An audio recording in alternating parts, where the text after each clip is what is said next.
한 주간의 학기 소식을 돌아보는 시간 주간 리뷰 이민지입니다. 제 옆에는 오광식 감독님 나와 계십니다. 안녕하세요.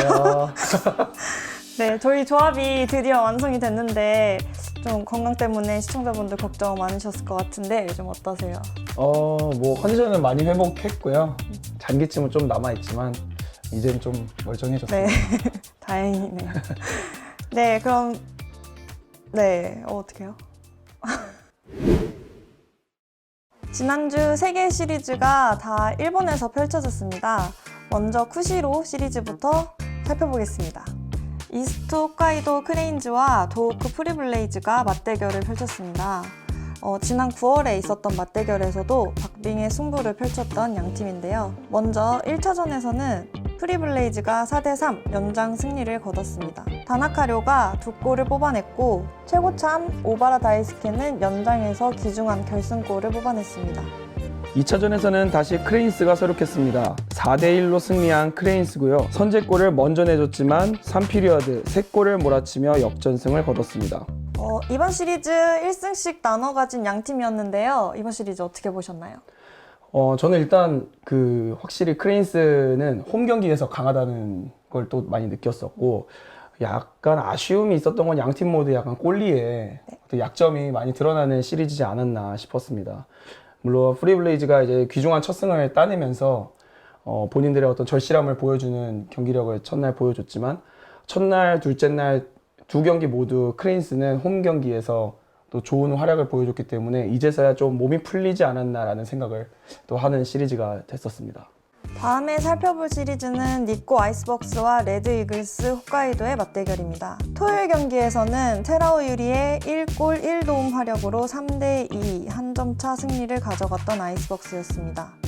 3피리어드 1대2로 끌려가던 상황에서 파워플레이 찬스를 살렸던 아이스벅스였고 스즈키 켄토가 역전 결승골을 기록했습니다. 일요일 경기에서도 기세를 이어갔던 아이스벅스였는데요. 푸르아시 마쿠루가 1피리어드 리드를 먼저 가져왔고 2피리어드 이글스에게 파워플레이 골을 허용했지만 곧바로 14초 만에 오무코 마이토가 골을 터뜨렸고 그대로 승리를 지켰습니다. 1위 팀 레드 이글스를 상대로 드디어 2연승을 거둔 아이스벅스인데요. 어떻게 게임 보셨나요? 니코 아이스벅스는 확실히 아까 크레인스 이야기도 했었지만 홈 경기에서 아주 강점을 보여준다고 생각을 했어요. 그래서 레드 이글스 입장에서는 굉장히 아쉬운 경기였을 거라고 생각을 하고 HL 안양 상대로 하다 보니까 그 스피드에 조금 익숙해졌는지 레드 이글스 상대로 본인들의 역량을 충분히 보여주는 경기를 니코 아이스벅스는 보여줬다고 생각을 하고요.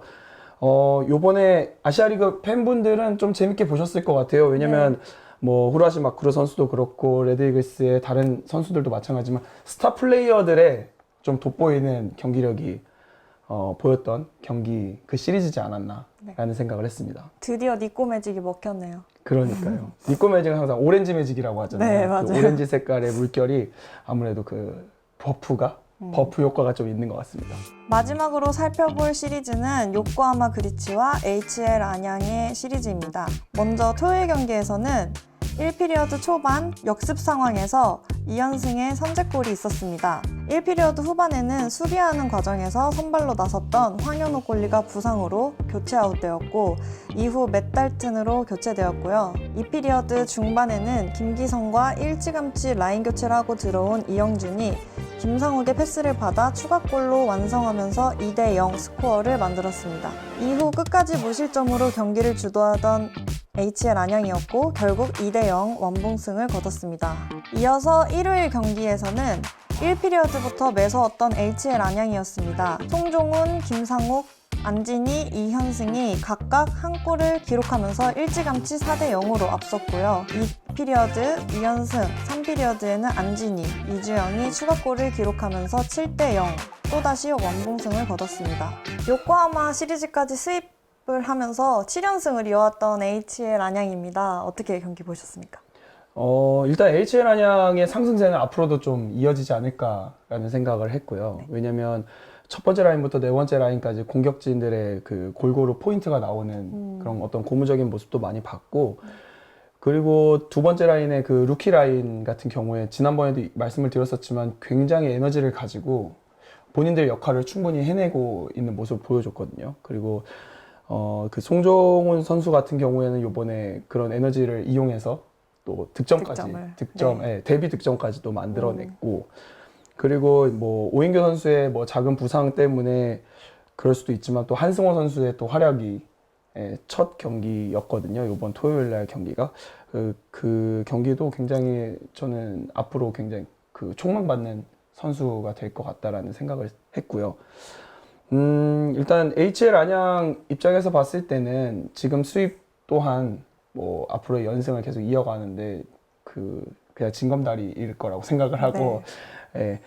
지금 요코하마 그리츠를 봤을 때는 제 생각에는 이 어린 친구들의 에너지를 앞으로 무시 못할 것 같아요. 물론 이 용병 선수 몇 명의 그 영향력도 있지만 이 어린 선수들이 지금 경험을 쌓아가면서 이제 이번 시즌 후반부로 갈수록 또 1년 뒤에 2년 뒤에 요코하마 그리츠를 그려봤을 때 굉장히 기대가 되는 팀으로 손꼽을 수 있을 것 같습니다. 사실 지금까지 경기를 봐도 선수들이 계속 늘고 있는 게 보이거든요. 그렇죠. 네, 그래서 그리츠 같은 경우 저도 뭐 지난주에도 말했었고 좀 기대가 되는 팀이라고 말을 했었어요. 그래서 네, 좀 기대가 되네요. 그리고 대학교 때부터 같이 뛰었던 선수들이 있다 보니까 그 친구들끼리의 어떤 그 응집력이나 어떤 협동심이나 이런 마음 맞는 게 확실히 조금 돋보이는 그런 팀인 것 같아요. 네, 그래서 다른 팀과는 확실히 좀 차별화가 있지 않나 그런 생각을 또 하게 됩니다. 현재까지 아시아리그 순위 살펴보겠습니다. 먼저 지난 요코하마 시리즈에서 연승을 거두며 7연승 중인 HL 안양이 8할 5푼 7리로 1위에 올랐습니다. 2위는 니꼬 원정에서 2패만 안고 돌아온 레드 이글스가 되겠고요. 3위는 아이스벅스가 연패 후 연승을 하며 5할 7푼 1리의 승률을 기록하고 있습니다. 4위는 홈에서 프리블레이즈에게 1승 1패를 거뒀던 크레인즈가 되겠고요. 5위는 요코하마 그리츠가 승률 3할로 위치하고 있습니다. 그리고 마지막 6위는 승률 1할대를 복귀한 프리블레이즈입니다. 이번 주 일정 살펴보겠습니다. 먼저 도호쿠 프리블레이즈와 이스트 홋카이도 크레인즈가 쿠시로에서 하치노에로 옮겨 다시 맞붙겠습니다. 1위 팀 이글스의 발목을 잡으며 분위기 반전에 성공한 아이스벅스는 연패에 빠진 요코하마 그리츠와 홈 2연전을 갖습니다. 그리고 일본 원정을 마친 HL 안양이 오랜만에 다시 안양에서 홈 경기를 펼치겠는데요. 레드 이글스 홋카이도와 1, 2위 맞대결을 펼치겠습니다. 이번 주 세 시리즈 다 되게 재밌는 경기가 될 것 같은데 혹시 관전 포인트를 뽑자면 뭐가 있을까요? 뭐 꼴찌 싸움과 1위를 뭐 지키느냐 뺏기느냐 그 싸움이 제일 재밌을 것 같고요. 뭐 아무래도 HL 안양의 지금 상승세와 또 니코 아이스벅스 상대로 지금 연패가 된 레드 이글스 홋카이도 이렇게 1, 2위를 다투는 그 싸움이 제일 재밌을 것 같아요. 제 개인적으로는. 아마 아이사키 팬분들께서도 그 부분을 재밌게 보실 것 같고, 또 아래 싸움이라고 하기 좀 그렇지만 그래도 5, 6위 쟁탈전, 그러니까 꼴찌 탈출전도 굉장히 재밌는 관전 포인트가 될 것 같은 시리즈입니다. 사실 꼴찌 탈출전이 더 재밌는 약간 박빙의 경기가 되지 않을까 싶은데요. 그렇죠. 그리고 지금 막 그 홋카이도에서 대회를 한번 하고 그렇게 붙었던 두 팀이 다른 지역으로 와서 또 붙다 보니까 이어서 4경기를 한 팀과 하는 거다 보니까 거기에서 오는 어떤 차이점 같은 걸 찾아보는 것도 팬분들 입장에서는 굉장히 재밌을 것 같습니다. 이번 주에는 지난주에 이어서 디펜스에 대한 얘기를 더 해보려고 하는데요. 원래 제가 지난주에 좀 힘 PD님이랑 같이 설명을 했었는데 그래도 이제 오 감독님은 디펜스 출신이시다 보니까 저보다 훨씬 더 많은 얘기를 해주실 수 있을 것 같아서 한번 들어보겠습니다. 뭐 일단 디펜스라고 하면은 레프트 디펜스와 라이트 디펜스 둘로 나눠지잖아요. 그러다 보니까 레프트 디펜스는 말 그대로 이제 왼쪽을 주축으로, 또 라이트 디펜스는 오른쪽을 주축으로 좀 맡게 되는 포지션이라고 굳이 나눠 놓은 거고, 사실 현대하키에서는 레프트, 라이트 굳이 구분을 두진 않아요. 페이스오프 할 때나 뭐 그럴 때나 좀 신경을 쓰지, 그렇게 구분을 두지 않고 오히려 압박을 많이 해서 빨리 퍽을 다시 가져오는 그런 거에 조금 더 중점을 두고 플레이를 하고 있는 추세라 그래도 나름대로 좀 그 레프트 디펜스 같은 경우에는 레프트 핸드를 쓰고 있는 선수가, 또 라이트 디펜스 같은 경우에는 라이트 핸드를 들고 있는 선수로 배치를 하는 게 아무래도 포핸드를 쓰다 보니까 좀 더 용이하기 때문에 일단 대체적으로 그렇게 배치를 해놓고, 그럼 혹시 감독님께서 생각하시는 디펜스의 덕목은 뭐라고 생각하세요? 굳이 덕목이라고 얘기를 하자면은 한 발 뒤, 그러니까 포워드들보다 한 발 뒤에서 좀 상황을 읽고 또 올바르게 빠르게 대처하고 판단하는 게 덕목이지 않을까 싶습니다. 이민지 코치님은 또 생각이 다르실 수도 있는데, 네. 포워드였던 이민지 코치님은 디펜스가 갖춰야 될 덕목이라고 하면 뭐라고 생각을 하세요? 제가 지난주에는 뭔가 코치의 입장에서 디펜스가 가졌으면 하는 덕목에 대해서 말을 했다면은, 오늘 물어봐 주신 대로 포워드 입장에서 이제 네. 디펜스를 봤을 때 패스가 나와야 되는 상황이 안 나오고, 이렇게 하면 포워드는 또 다시 이렇게 공간을 만들어서 스케이트를 타고 패스를 받아야 되잖아요. 그래서 좀 그게 되게 중요했던 것 같아요. 그러니까 이건 좀 공격적인 얘기네요. 네, 그죠? 그래서 공격을 나올 때 이제 디펜스 존에서 빨리 여길 벗어나서 나가야 되는데 패스가 안 나와서 갇히게 된다거나, 네, 이런 상황. 저도 늘 이제 디펜스인 친구들을 지도할 때 디펜스의 제일 큰 공격 능력은 패싱 능력이라고 이야기를 하거든요. 그러니까 얼마나 빨리 상황을 판단하고 올바른 곳으로 패스를 연결해 주는지. 네. 물론 강력한 중거리 슈팅도 당연히 필요한 능력 중 하나지만, 네. 저는 공격 능력으로 따지자면 지금 이민지 코치님이 얘기하신 것처럼 그 패싱 능력이 굉장히 큰 부분을 차지하고 있다고 네. 생각을 합니다. 막상 선수 입장에서는 좀 뭔가를 보여주겠다 싶은 마음으로 이제 패스를 주기보다 자기가 드리블을 한다거나 뭐 슛을 쏘러 간다거나 이런 경우를 종종 이제 어린 선수들 같은 경우 더 맞아요. 보게 되는데, 그게 사실은 어떻게 보면 마이너스가 될 수 있는 요소지 않을까. 그러니까 이렇게 아시아 리그, 그러니까 프로 리그를 많이 보는 어린 선수들이 많아졌으면 좋겠어요. 왜냐면 이 프로 선수들이 플레이하는 거를 보면은 퍽을 가지고 뭐 2, 3초를 끌고 가는 선수들이 거의 없어요. 네.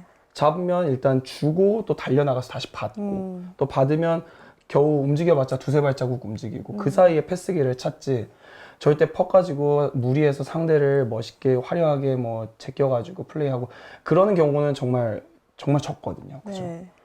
그러니까 좀 수비수라면은 그런 어떤 패싱 능력에 대해서 발전을 시키려고 좀 노력을 해야 될 것 같아요. 제가 지난주 얘기했던 화려하지 않은 플레이, 또 심플 이즈 더 베스트. 그렇죠. 선수 때 제일 많이 들었던 네. 얘기예요. 정말 심플하게 플레이하는 게 제일 좋다고 얘기를 들었었고, 이거는 수비할 때도 마찬가지인 것 같아요. 좋은 위치로 빨리 움직여서 스틱을 상대한테 뻗어서, 이제 사실 별 동작이 아닐 수 있는데 맞아요. 공격자로 하여금 좀 불편함을 줘가지고 네. 상대 실수를 유발시키고. 그 포워드 입장에서는 그 스틱이 하나가 있고 사람 한 명이 그 라인에 잘 서 있고, 이게 되게 슛 쏘는 그 타임을 늦추고, 맞아요. 이게 되게 크거든요. 밖에서 봤을 때는 별거 아닐 수 있는데 선수 입장에서는 그게 되게 압박이 되고, 또 그 분위기가 엄청 좀 힘들어지는, 플레이하기 좀 그런 상황이 많이 나오고. 저희의 이런 얘기를 어린 선수들이나 네. 이제 성인 아마추어 선수들 좀 잘 들었으면 좋겠어요. 그러니까 수비수인데도 이 성인 아마추어 분들도 그렇고 어린 선수들도 그렇고 골대 뒤로 스피드를 붙여가지고 다 나갈 제껴서 생각을. 뭐 화려한 플레이, 자기만 돋보이는 플레이를 하려고 하는데, 그런 것보다 오히려 주고받는 플레이를 할 줄 아는 선수가 인정받고 또 좋은 능력을 가진 사람이라고 바깥에서 평가를 받을 수 있기 때문에, 좀 이런 부분에 대해서 선수들이 좀 진지하게 생각을 해봤으면 좋겠어요. 네. 그러면은 감독님께서 생각하시는 아시아 리그에서 이제 이런 플레이를 할 수 있는 선수가 또 누가 있는지 혹시? 또 저희가 한국이니까 네. HL 안양 네, 안양 선수들을 선수로. 이야기한다면은, 좀 공격적으로는 일단 중거리 슈팅 같은 경우에는 물론 모든 선수들이 다 잘 쏩니다만, 네. 저 개인적으로는 송영철 선수의 슈팅이 굉장히 날카롭고 매섭다고 생각을 하거든요. 그리고 김원준 선수의 또 퍽을 가지고 게임을 풀어나가는 능력이 엄청나게 좋기 때문에 그 두 선수를 조금 오펜시브, 그러니까 공격 성향을 띈 수비수라고 저는 좀 생각을 하고, 또 이동구 선수라든가 또 오인교 선수 같은 좀 뒤쪽 한 발 물러나서 뒤쪽에서 전체적인 흐름을 보고 수비도 적절하게 해주면서 공격도 적절하게 가담해주는 그런 역할을 해주는 좀 전형적인 수비형 수비수의 네. 역할도 있거든요.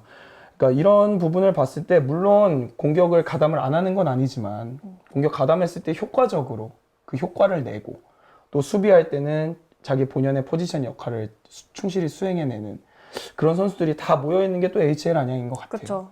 사실 꼽기가 굉장히 힘들었어요. HL 안양에서는 어쨌든 다 증명된 선수들이고 그렇기 때문에 또 그런 팀에 들어가서 좋은 성적을 낼 수 있다고 생각을 하거든요. 그리고 이제 저도 이제 아시아 리그를 뛰었던 입장에서 일본 선수들 중에서도 굉장히 그 공격적인 성향 또 수비적인 성향이 많이 나눠지긴 하거든요. 네. 그러다 보니까 감독님들 입장에서도 그 두 조합을 케미스트리를 보고 조합을 맞추는 경우도 굉장히 많았어요. 지금 베테랑 중에서도 베테랑인 뭐 지금 이스트 홋카이도 크레인스에 있는 이토 겐고 네. 선수라든가 그 선수는 젊은 시절 때는 굉장히 오펜시브한 수비수였는데 현재는 뒤쪽에서 한 발 빠져가지고 좀 이렇게 도와주는 역할을 해주는 좀 수비형 수비수로 해주고 있는데 스케이팅이 정말 일본 수비수 그 누구보다도 좋은 선수거든요. 이 스케이팅이 뒷받침이 되니까 할 수 있는 것 같고 또 최근에 그 레드 이글스 홋카이도에 하시모토 료라는 수비수가 있는데 그 친구는 어시스트도 어시스트지만 슈팅도 굉장히 좋고 네. 공격적인 능력도 충분히 발휘를 하는 전형적인 또 오펜시브 디펜스라고 네. 생각을 하거든요. 그러니까 아시아 리그를 보시는 분들도 아, 저 수비수는 굉장히 공격적이네. 저 수비수는 왜 공격적으로 하지 않지?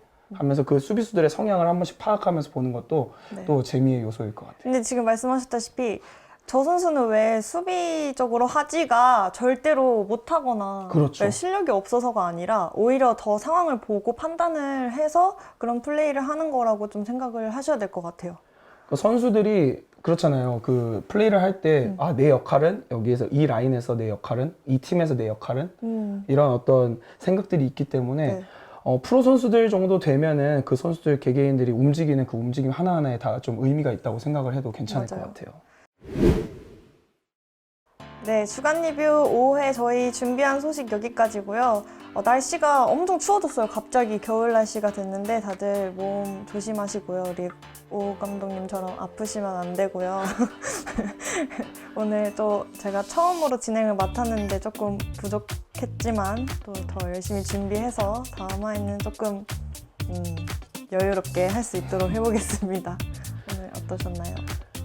일단 이민지 코치님이랑 같이 진행을 해서 저는 마음이 또 그냥 가벼운 느낌이 또 들었고요. 제가 어렸을 때부터 네. 저희가 또 알고 지냈잖아요. 그러다 보니까 조금 마음이 편안함이 있었고 이렇게 아시아 리그 주간 리뷰를 하면서 저는 늘 주말이 기다려진다고 했었는데 많은 하키 팬분들과 함께 또 이번 주말도 기다리는 주말이 될 것 같습니다. 다음 주 또 이번 안양 홈 소식 가지고 또 찾아뵙겠습니다. 감사합니다. 너무 마무리 빨리 하는 거 아니야?